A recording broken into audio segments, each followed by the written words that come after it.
Hello friends, मैं हूं प्रहलाद यादव और टारगेट विद प्रहलाद चैनल पर आप लोगों का बहुत बहुत स्वागत करता हूं। मित्रों, आज का जो मैंने अपना टॉपिक लिया है वो एलसीएम एचसीएफ में जो अनुपात वाले सवाल होते हैं उन्हीं को लिया है। हालांकि अनुपात पर आधारित कुछ क्वेश्चन को मैंने डिस्कस किया है पहले वाले वीडियो में ही, लेकिन यहाँ पर पूरा डिटेल के साथ हम इसको देखेंगे। देखिए दोस्तों, यहाँ पर आप लोगों को इस टाइप के क्वेश्चन को हल करने के लिए एक फार्मूला जान लेना बहुत ज़रूरी है। मैं कुछ बताना चाहता हूँ, उसको पहले ध्यान से सुन लीजिए। उसके बाद इस क्वेश्चन को लगाना आपके अंगुलियों पर क्वेश्चन को नचाना जैसा हो जाएगा, यानी बहुत ही आसान ढंग से इसको आप लगा ले जाओगे। जैसे दोस्तों, हमने एक जगह बताया था अनुपात क्या होता है, तो 18 ले लिया, 24 ले लिया। अब हम इनको 2 से डिवाइड कर दें, यानी इनका एचसीएफ निकालें। तो 2 से पहले डिवाइड कर रहे हैं, 2 9 18 और 2 से ये 12 बार में। उसके बाद 3 से 3 त्रिका 9, 3 चौक के 12, तो 2 3 6। इनका एचसीएफ कितना हो गया? एचसीएफ यानी महत्तम समापवर्तक इनका हो गया है 2 3 6। इनका एचसीएफ 6 हो गया है। अतः एचसीएफ को हटा दिया जाए तो यानी एचसीएफ 2 और 3, इनको इतने को हटा दिया जाए तो बचा क्या? जो नीचे बच जाता है वो बच जाता है अनुपात। जब ये अनुपात बच जाता है तो एचसीएफ यानी मासा और अनुपात, इन दोनों को हम गुणा कर दें, महत्तम समापवर्तक और किसको? अनुपात को गुणा कर दें तो क्या बन जाता है? लघुत्तम समापवर्तक बन जाता है, यानी एलसीएम बन जाता है। तो यहाँ पर आप सिंपली एक फार्मूला देख लीजिए कि एलसीएम बराबर होता क्या है, यानी लघुत्तम समापवर्तक बराबर होता है एचसीएफ गुणे अनुपाती गुणनफल। अनुपाती गुणनफल इतना होता है। ये एक फार्मूला हम तैयार कर लें। अब यहाँ पर क्या है ना, अगर एलसीएम में हम एचसीएफ से भाग दे दें, देखिए एलसीएम की वैल्यू ज़्यादा होती है, बड़ी होती है, और ये एलसीएम की जो बड़ी वैल्यू होती है वो एचसीएफ और अनुपात के गुणा करने पर प्राप्त होती है। अब एलसीएम में अगर हम एचसीएफ से भाग देंगे तो अनुपातों का गुणनफल प्राप्त हो जाएगा। अनुपातों के गुणनफल से इसमें भाग दे देंगे तो एचसीएफ मिल जाएगा। उसी के आधार पर हम इसको क्वेश्चन को सॉल्व करेंगे। देखिए, हम अपने क्वेश्चन की ओर चलते हैं। तो इतनी चीज़ आप सिंपली ध्यान में रखिएगा, है ना। इसको लिख लीजिए, अच्छे से समझ लीजिए। देखिए, हम पहले क्वेश्चन की ओर चल रहे हैं। पहला क्वेश्चन हमारा नीचे दे रखा है, मैंने यहाँ पर के पहले क्वेश्चन को रखा है, ऊपर दूसरे क्वेश्चन को रखा है। कह रहा है 2 संख्याएं 3:5 के अनुपात में हैं और उनका लघुत्तम समापवर्तक 75 है, मासा है, यानी अनुपात इनका 3:5 है और एलसीएम क्या है? 75 है। तो दोस्तों, एलसीएम में अगर हम अनुपात से भाग दे दें तो क्या मिलेगा? महत्तम समापवर्तक मिलेगा, है ना।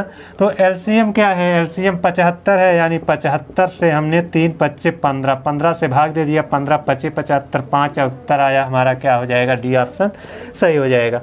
अब देखिए हमारा दूसरा क्वेश्चन क्या है। दूसरे क्वेश्चन को देख लीजिए। यहाँ पर कहा है 2 संख्याएं 3:4 के अनुपात में है तथा उनका मासा 4 है, लघुत्तम समापवर्तक क्या होगा? अब दोस्तों, यहाँ पर ये ना क्या है? अनुपात है और ये क्या है? मासा है। और आप जानते हैं पूछा है लघुत्तम समापवर्तक, तो लघुत्तम समापवर्तक ज़्यादा होता है, लघुत्तम समापवर्तक बराबर होता है महत्तम समापवर्तक गुणे क्या होता है? अनुपात होता है। इतना आपको लिखना नहीं है, ये तो आपको तैयार ही होगा। तो इसका मतलब मासा ये है और ये अनुपात है। लासा पूछ रहा है तो 4 का ये 3 और 4 से गुणा कर दो, यानी 4 3 12 12 चौक 48, 48 आपका उत्तर होगा, है ना। लेकिन यहाँ पर मैं बताने के लिए तो मुझको रखना ही पड़ेगा। मासा की जगह पर 4 रखा लिया, अनुपात की जगह पर 3 और 4 रहेंगे, यानी 3 गुणे 4 रहेंगे। अब गुणा कर लीजिए, 4 3 12 चौक 48, ये आपका क्या हो जाएगा? उत्तर हो जाएगा। चलिए, इसी तरह से 4 क्वेश्चन और देखेंगे दोस्तों। चारों और जो 4 क्वेश्चन लेकर आ रहा हूँ वो बहुत ही इंपॉर्टेंट है, आप इनको देखिए तो सही, है ना। क्या है कि कोई भी चीज़ होती है जो आपको लगती है ये छोटी छोटी चीज़ें हैं, लेकिन वही छोटी छोटी चीज़ें बड़ी बड़ी चीज़ों को सॉल्व करने में हमारी मदद करती हैं। तो बड़े क्वेश्चन को सॉल्व करने के लिए ये हमारे छोटे छोटे कॉन्सेप्ट ही हमारा मदद करते हैं। तो इन छोटे चीज़ों को यानी छोटे क्वेश्चन को नज़रअंदाज नहीं करना चाहिए, है ना। इसलिए आप आगे के 4 क्वेश्चन मैं लेकर आ रहा हूँ, उनको भी निश्चित रूप से देखिए। ये देखिए हमारा तीसरा क्वेश्चन है। तीसरे क्वेश्चन में कहा है 2 संख्याओं का एचसीएफ और एलसीएम क्रमशः 44 व 264 है, यानी HCF 44 है और LCM 264 है। यदि पहली संख्या को 2 से भाग दिया जाए, यानी पहली संख्या दो संख्याएं थी ना, उन दोनों संख्याओं में से पहली संख्या को 2 से भाग दिया जाए तो भागफल 44 आता है। यानी दोस्तों पहली संख्या को 2 से भाग दे दिया जाए, यानी 2 भागों में बांट दिया जाए, यानी पहली संख्या को जब 2 भागों में बांट देंगे तब 44 मिलेगा। और अब ना अगर हम 2 भागों में ना बांटे तो इसका मतलब पहली संख्या कितनी होगी, तो पहली संख्या हो जाएगी 88। इतना ध्यान रखिएगा। दूसरी संख्या बताओ।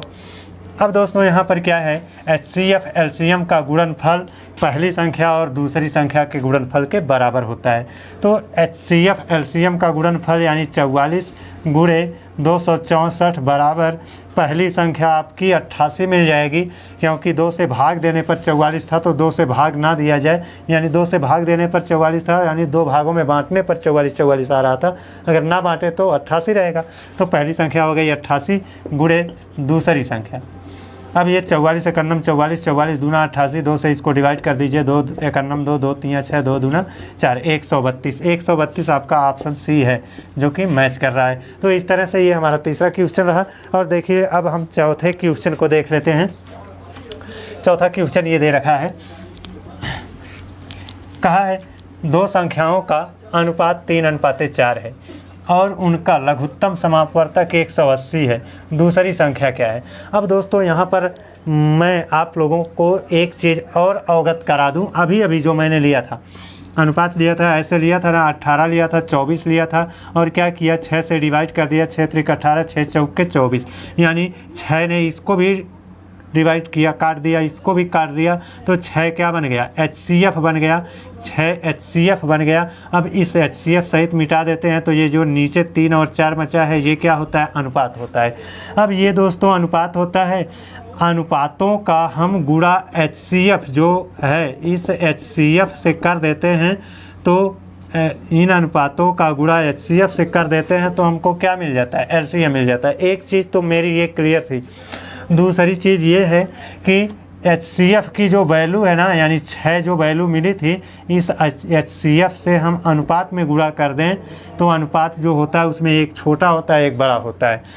HCF से हम छोटे वाले अनुपात में गुणा कर देंगे तो छोटी संख्या, HCF से बड़े वाले अनुपात में गुणा कर देंगे तो बड़ी संख्या मिल जाती है। जैसे 6 त्रिक 18 और 6 चौके 24। तो इतना हमको पता होना चाहिए कि HCF से अनुपात में गुणा करके क्या प्राप्त किया जाता है। तो HCF से अनुपात में गुणा करके संख्याएं प्राप्त की जाती हैं। वही चीज़ हमारा इस क्वेश्चन में दिया गया है। चौथे में कहा है 2 संख्याओं का अनुपात 3:4 है और उनका लघुत्तम समापवर्तक 180 है। दूसरी संख्या बताइए। अब देखिए दोस्तों, लघुत्तम समापवर्तक 180 है, तो 180 ये तो हमारा क्या है, LCM है। LCM की वैल्यू 180 है। अनुपात क्या है, 3:4। LCM में हम अनुपात से भाग दे दें, अनुपात से हमने LCM में अनुपात से भाग दें हम तो क्या मिलेगा, HCF मिल जाएगा। यानी 3 गुणे 4, 3 चौके 12 से हम भाग दे दें तो हमको क्या मिलेगा, HCF मिलेगा। 12 से डिवाइड करिए, 12 का नंबर 12, 6 बचा, 12 पच्चे 60, यानी 15 हो गया। यानी HCF की जब वैल्यू 15 हो जाएगी तो इसमें कहा है कि दूसरी संख्या बताओ, तो दूसरे अनुपात में गुणा करेंगे। तो HCF की वैल्यू 15 हो चुकी है और इस 15 से हम दूसरे वाले अनुपात में गुणा कर देंगे, 15 चौके 60। ये सी वाला आपका ऑप्शन बन जाएगा। दोस्तों आशा करता हूँ कि आप लोगों को ये समझ में आ गया होगा। अगर नहीं समझ में आया है तो प्लीज़ दोस्तों एक बार वीडियो को रिपीट कर लीजिए और रिपीट करके इसको पुनः देख लीजिए। अगर तब भी नहीं समझ में आता है तो आप मुझे कमेंट करके बताइए। मुझको ऐसा लगता है कि मैं आप लोगों को सिखाने समझाने में कुछ जल्दबाजी करता हूं। अब आपका कमेंट आएगा, उस हिसाब से मैं अपने आप को और क्वेश्चन के अकॉर्डिंग अपने आप को और फास्ट भी कर सकता हूं, अपने को और स्लो भी कर सकता हूं, यानी फास्ट भी समझा सकता हूं, स्लो भी समझा सकता हूं। तो आप कमेंट करके बताइए, निश्चित रूप से मैं आपके उम्मीद पर खरा उतरूंगा। चलिए अब हम अपने ये 4 क्वेश्चन हो गए, 5वें 6वें, इन दोनों 5वें 6वें क्वेश्चन की ओर चलते हैं। 5वां 6वां क्वेश्चन भी बहुत ही ज़्यादा इम्पॉर्टेंट है, देख लीजिए। ये देखिए हमारा 5वां क्वेश्चन है और ये 6वां क्वेश्चन है। 5वें क्वेश्चन में दे रखा है 28 और 42 के एलसीएम और एचसीएफ किस अनुपात में है। अर्थात 28 और 42 का हम लोग एलसीएम निकालेंगे और 28-42 का ही हम लोग एचसीएफ निकालेंगे। तो 28-42 का एलसीएम और एचसीएफ निकालना है। तो देखिए 28-42 को पहले लिख लेंगे ऐसे, 28-42 को लिख लिया। पहले हम इसका एचसीएफ निकाल लेते हैं। जब हमको एचसीएफ मिल जाएगा तो बचे हुए अनुपात में गुणा करके एलसीएम भी निकल जाएगा। तो यहाँ पर देखिए ऐसी कौन सी बड़ी से बड़ी संख्या है जो इसको काट सकती है, वही इसका एचसीएफ होगा। ये आपका 28 है, तो ये आपका 14 दूना 28 और 14 तियाँ 42, यानी 14 ही सबसे बड़ी संख्या है जो इन दोनों को काट सकती है। तो एचसीएफ की वैल्यू कितनी हो गई, 14 हो गई, और एलसीएम की वैल्यू 14 × 2 × 3, 14 × 2 × 3 हो जाएगा। अब यहाँ पर अनुपात निकालना है। ये 14 से कैंसिल हो गया, 2 तियाँ 6 अनुपात 1, ये आपका क्या बन जाएगा, अनुपात बन जाएगा। अब चलिए देख लेते हैं हम अपना 6वां क्वेश्चन। 6वां क्वेश्चन, ये देखिए हमारा 6वां क्वेश्चन है। यहाँ का यदि दो पूर्ण संख्याओं का अनुपात x अनुपात y है और z उनका महत्तम समापवर्तक है, तो इन संख्याओं का लघुत्तम समापवर्तक क्या होगा। अब देखिए दोस्तों, आप जानते हैं कि ये अनुपात है और ये क्या है, मासा है, और हमसे लघुत्तम समापवर्तक पूछ रहा है। तो लघुत्तम समापवर्तक बराबर होता है महत्तम समापवर्तक गुणे अनुपात का गुणनफल, या अनुपातों का गुणनफल, अनुपातों का गुणनफल। तो बस अब करना क्या है, बस वही है कि अनुपात ये x और y हैं, मासा z है, तो z गुणे x गुणे y, यानी हम टोटल मिला करके x y z कह सकते हैं, या z x y भी कह सकते हैं, कुछ भी कह सकते हैं, x y z गुणा करने पर इतना बनेगा। आपका डी वाला ऑप्शन सही होगा। तो इस तरह से ये था हमारा अनुपात पर आधारित आज का टॉपिक, और आशा करता हूँ कि आप लोगों को समझ में आया है। तो दोस्तों चैनल को सब्सक्राइब कर लीजिए और बेल आइकन को भी प्रेस कर लीजिए। अगले दिन आपसे एक नए टॉपिक के साथ एक नए वीडियो में पुनः मुलाकात होगी। तब तक के लिए धन्यवाद।